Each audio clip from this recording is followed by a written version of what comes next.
Welcome to the Vibration Lab. This is a universal vibration apparatus.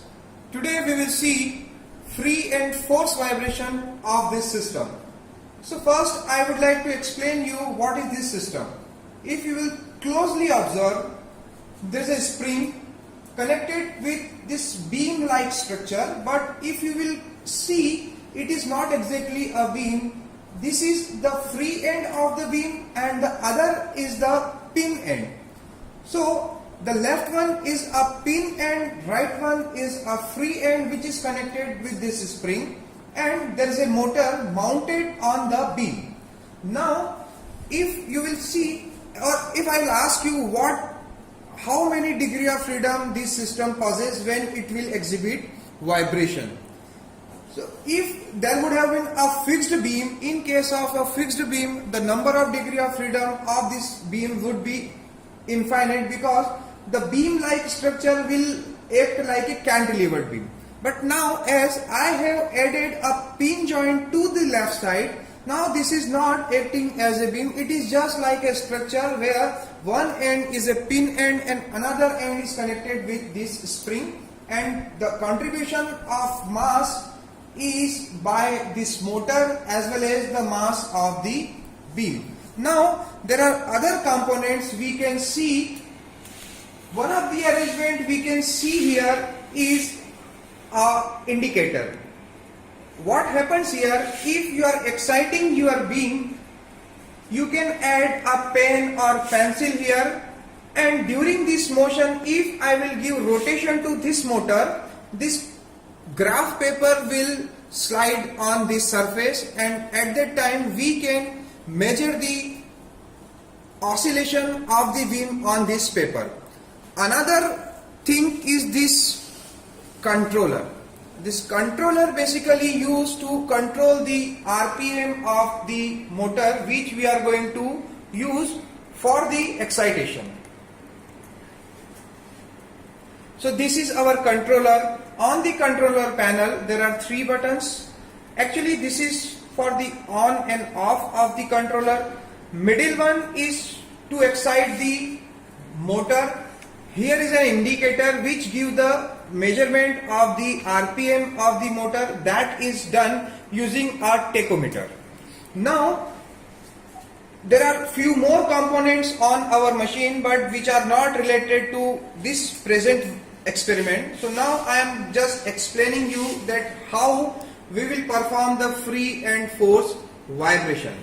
In the beginning, if you are interested to find the free vibration of this beam, one of the way is to just give an excitation to your beam, and during the excitation you can use a stopwatch to measure the oscillation frequency of this beam, or you can use this graph paper indicator so that you can find the oscillation of the beam. Once you will find the natural frequency of this beam, for example, if you will measure and you find that the natural frequency of this beam is around 3 Hz. 3 Hz means it's 180 RPM. Once you will find free vibration frequency, your second job is to give force vibration to your beam and validate that whether when you are giving an excitation of 3 Hz, whether the amplitude is high. That will show you the resonating condition of your system, where the free vibration frequency and the force vibration frequency become equal. So now I will start my motor and I will show you step by step that how the system behaves. So let's now start our motor and see how the system behaves. So I am first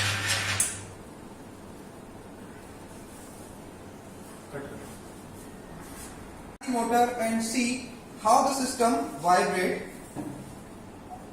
If you will see the motor, there are 2 discs attached at both the sides of the motor, and there is a unbalanced force, unbalanced mass added on this disc. So when the disc rotates, because of the unbalanced force, there is a harmonic excitation in the vertical direction as well as in the horizontal direction. However, there is no flexibility in the system to vibrate in the horizontal direction. So because of this vertical harmonic excitation, the system will give, there is a vertical excitation to the bar. So now I am increasing the RPM of my system. Currently the RPM is 188 and you can see there is a small level vibration in the system. Now I will increase slowly and I will observe that what happens in the system. Now my RPM has reached to a value of 214 and the vibration level, if you will observe that there is a little increment in the amplitude of vibration. I will give further increment in my rotational speed. Currently my speed is 136 RPM and you can see the level of vibration becomes very high. If I will increase further,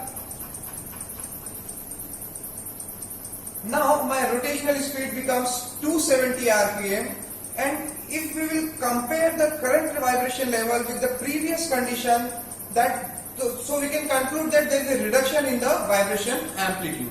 Now I will give further increment in the speed and you see my level of rotation level is 295 RPM and the level of displacement of the system becomes very low. If I will give further increment in the rotational speed, now my rotational speed has become 340 RPM and you see there is almost negligible vibration level in the beam. So if I conclude the whole procedure, I would find that when I am increasing my frequency at a level of 240 RPM, there is a large amplitude vibration. That means the system has resonance at that level. That means the natural frequency will definitely close to the 240 RPM or I would say around 4 Hz. So basic objective of this experiment is to compare the free and force vibration, observe the resonating condition and validate your result by doing the force vibration test and free vibration test. With this note, I would like to conclude my whole experiment. In this experiment, if you will closely observe the system possesses a spring, a beam-like structure mounted with a motor, but let me tell you, this is not a beam. Actually, it is a beam, but one of the end of the beam is a pin joint. That means it is not behaving like a beam. Since in the configuration it looks like a cantilevered beam, but if this end would have been a fixed end, then only this structure will behave like a cantilevered structure, and in that condition, when this end would be a fixed joint, the system will have infinite degree of freedom. But in the current state, since it is a pin joint, and if I will remove this joint, if I will remove the spring, the whole system will fall on the ground. That means currently the spring is the only element which is providing a restoring force, and this beam-like structure as well as the motor acting as a concentrate mass. So if I want to make an equivalent spring mass system, it is simply one spring with a mass.